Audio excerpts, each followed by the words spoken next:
So we're going to jump back into Elaine Cottam's testimony, and this part, again, is quite explosive. So she accuses the sub-postmasters of always blaming Horizon. Sadly, in this case, at least, that she was involved in writing a statement for, the reason why Horizon was always blamed is because it does indeed seem that Horizon was the actual problem. Indeed, it's one of the things they cited in the suspension notice given to the sub-postmaster. But she does stand by a claim and actually says there was false accounting. Doesn't matter what happened in the case, she still stands by that, the fact that she thinks there was false accounting. Not only that, she doesn't even say thinks, she says there was false accounting. Somebody was false accounting, she's not sure who. How you can bring a case on that, I'm not too sure. Let's find out, I guess, as we jump back into the inquiry. If you had called in about a problem with the Horizon system, that can come down, thank you. If you had called in about a problem with Horizon, about it adding sums on rollover on the 2nd of November 2000, you would want to take that into account, wouldn't you, when deciding whether to suspend Mrs. Wolstenholme 3 or so weeks later? Well, she was only suspended. It was perhaps it might have been that we suspended her while we looked at the whole thing. I really can't remember. Yeah, but the only answer here is, of course, you would consider it, because if you're saying one of the reasons for a suspension was refusal to use Horizon, and Horizon is having all these issues, and the people who developed Horizon can neither support nor fix it, and you can't help her either as the post office's representative, it seems perfectly reasonable. And the fact that you'd kind of jump to, well, we'd suspend her anyway while we investigate, the least person to blame in all this is Julie Wolstenholme. Surely. If you're going to suspend anyone, suspend Fujitsu from what this scandal is. Well, that was my next question. I would have taken advice before suspending her. I wouldn't have done that off my own bat. I would have gone to the talked it through with the contracts manager. When you said she was only suspended, what did you mean by that? Well, suspended while we investigated.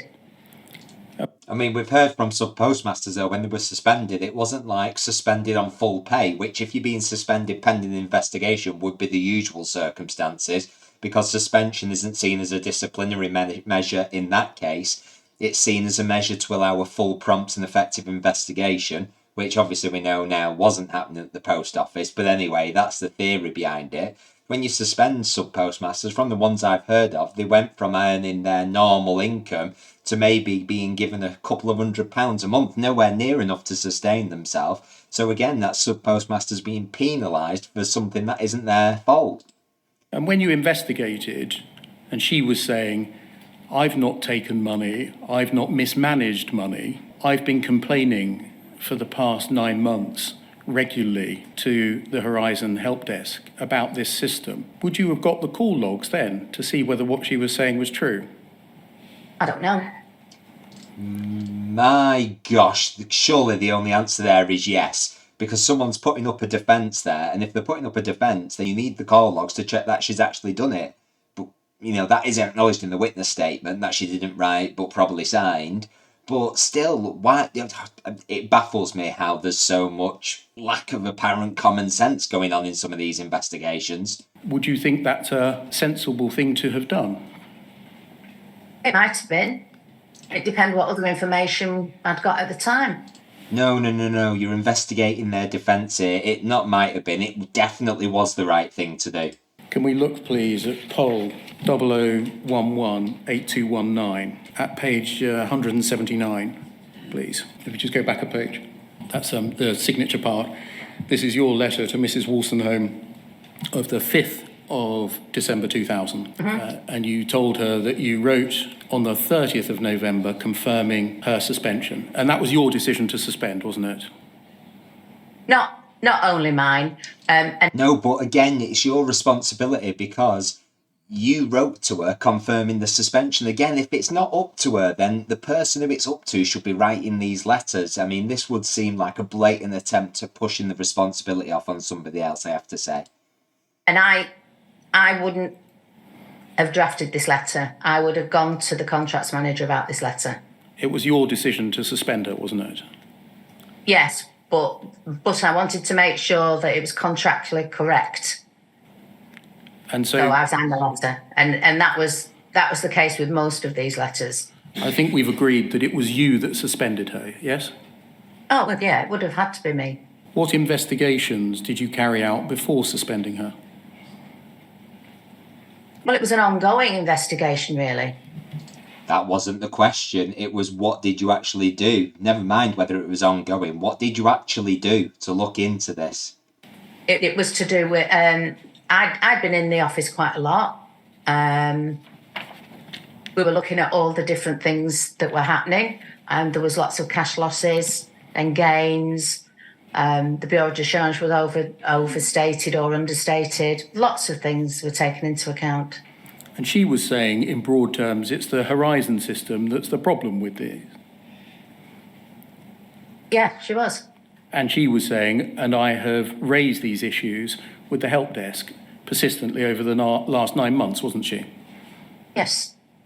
And so did you check the call logs to see whether what she was saying was true and what had been done about her complaints? No, I didn't really even know about call logs existed at that time. What?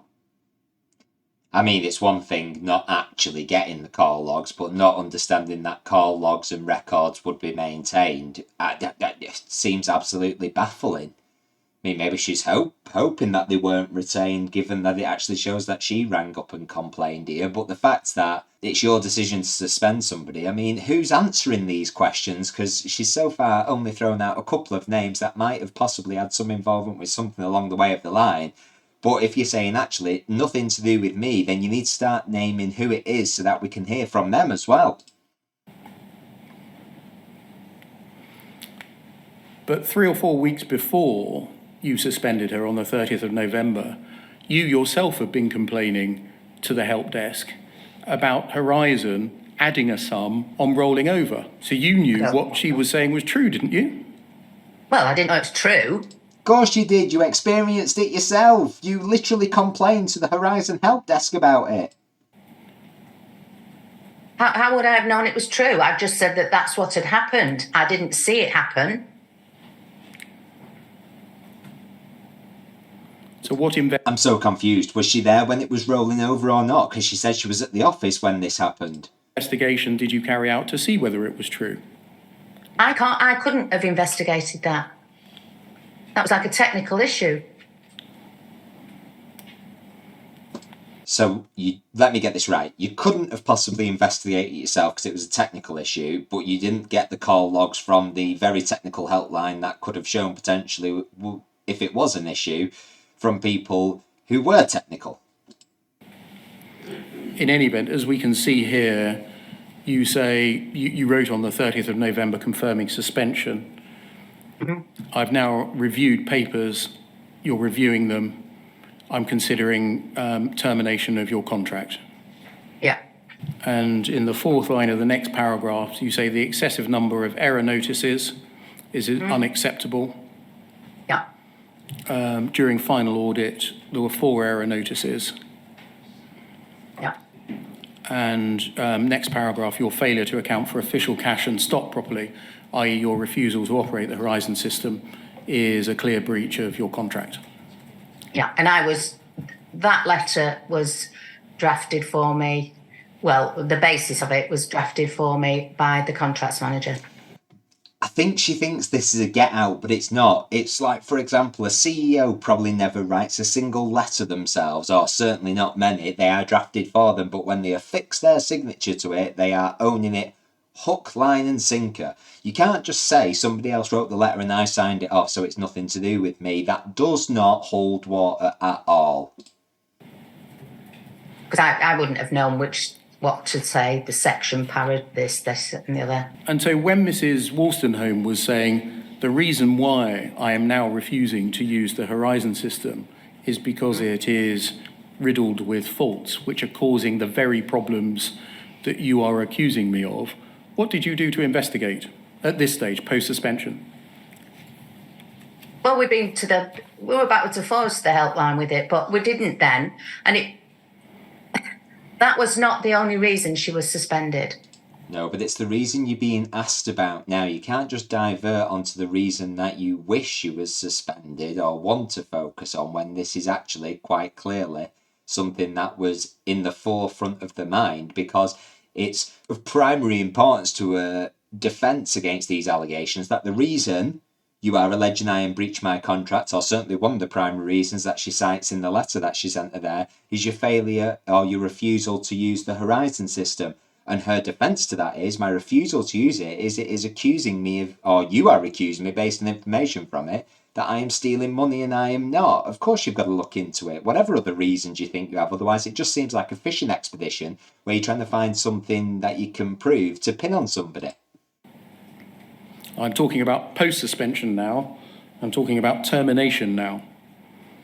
Yeah. What investigation did you carry out to judge the accuracy or reliability of the things that Mrs. Wolstenholme was saying in her defence? Well, it was a Horizon system. That wasn't the only reason that she was suspended. That it was about the error notices that weren't being brought to account. There was a lot of that, despite letters. And I remember hand delivering these letters saying you need to bring these to account, and that was not done. Would the calls made by a sub-postmaster to the MBSC, the two forms of help desk, be taken into account in making a decision on termination? Yes, they would. Yet you wouldn't request them. They'd be taken into consideration, but you wouldn't request them. But it wasn't all down to the Horizon system. What do you mean? It was all blamed on the Horizon system, but the error notices that were coming back were error notices where pension dockets were overstated. Is that based on Horizon information? The foreign exchange wasn't done correctly. That was nothing to do with Horizon. That was false accounting. She was false accounting, was she? Well, I don't know who was false accounting, but it's what it was. Didn't all those things go through Horizon? I mean, she says she doesn't know anything about Horizon or how to use it, so presumably drawing these conclusions that she's now drawing now, pretty damning conclusions, that it was false accounting despite the fact the case was settled. Okay, presumably because the post office thought they didn't have a chance of winning it, otherwise they would have presumably pursued it. But how can she make these conclusions? I mean, maybe some of the paperwork was out of order. What she has to consider here is if you take out all the Horizon touched reasons, including the shortfalls, including all the other things, would the apparent, discrepancy, what was it, 4 error notices that weren't accounted for, would that have been sufficient enough to suspend and terminate a sub-postmaster? Would they have done that if that was the only reason? Because you can say it wasn't the only reason, but if we strike out the reasons which are appearing not to be valid, would you still have the grounds for suspension and termination? And so her raising the Horizon system in her defence was an irrelevant consideration to you? No, it wasn't irrelevant, but it was not the only thing. No, but the most substantial thing by the sounds of it. What was the reason for the termination of her contract? I can't remember. Failure to account for official cash and stock properly, and the refusal to operate the Horizon system, and it was a clear breach of Section 12, Para 4 of the contract. That relies on what Horizon was telling you, doesn't it? Not the failure to account for official cash and stock. Well, it does, because how was the sub-postmaster accounting for the stock and cash? That was Horizon. How was the official cash and stock position recorded? The auditors would have gone in and done that, the final audit. And they said on here... Did auditors go in? Yeah, of course they did. Final audit. I didn't do the audits. The auditors went in.